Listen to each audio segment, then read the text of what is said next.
అదేవిధంగా ఈరోజు మీరు ఐడెంటిటీ కార్డు మహిళలకు ఇస్తున్నట్టున్నారు, కాకపోతే దాంట్లో డేటాబేస్ ఉన్నట్టు లేదు. అందుకే ఈరోజు నేను ఈ ప్రత్యేక సందర్భంలో ప్రతి ఆడబిడ్డకు ఒక క్యూఆర్ కోడ్ అంటే ఒక యూనిక్ నెంబర్, అది మరి సాంకేతికంగా ఎట్లా అభివృద్ధి చేస్తారో సంజయ్ గారు చూడాలి.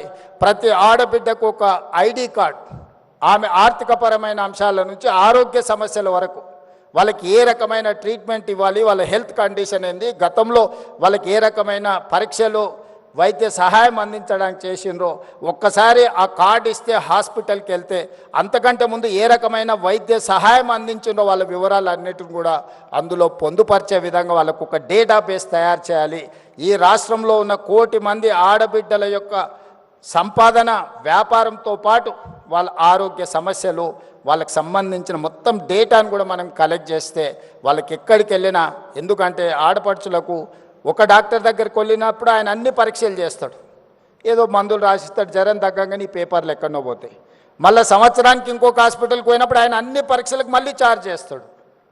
దాంతో ఏమవుతుంది అని అంటే వాళ్ళకి ట్రాక్ రికార్డ్ కూడా ఉండడం లేదు. గతంలో వీళ్ళకి ఏం సమస్య ఉండే, ఎలాంటి వైద్యాన్ని అందించడం, వీళ్ళకి ఎలాంటి ఆరోగ్య పరిస్థితులు ఉన్నాయనే ఒక మొత్తం ఎలాంటి వివరాలు లేకుండా పోతుంది. అందుకే ఈరోజు రాష్ట్ర ప్రభుత్వం ప్రత్యేకమైన దృష్టి పెట్టి నేను దివ్యా రాజేంద్రన్ గారికి సూచన చేస్తున్నా, ఈ డేటాబేస్ కలెక్ట్ చేయండి, వాళ్ళ హెల్త్ చెకప్ చేయించండి, వాళ్ళ కంప్లీట్గా హెల్త్ ప్రొఫైల్ బిల్డ్ చేయండి.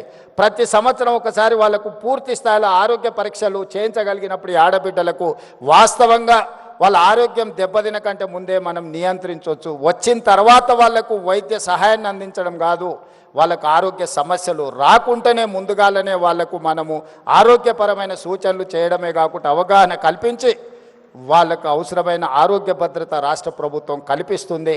వీటికి సంబంధించి అదేవిధంగా వాళ్ళ వ్యాపారాలను ప్రోత్సహించడానికి కూడా వాళ్ళ ఇండివిజువల్ ఉన్న నైపుణ్యం ఏంది, వ్యక్తులకు కొన్ని నైపుణ్యాలు ఉంటాయి, వాటన్నిటిని కూడా మనం కలెక్ట్ చేసుకోగలిగితే ఆ రంగంలో వాళ్ళని ప్రోత్సహించడానికి అవకాశం ఉంటుంది.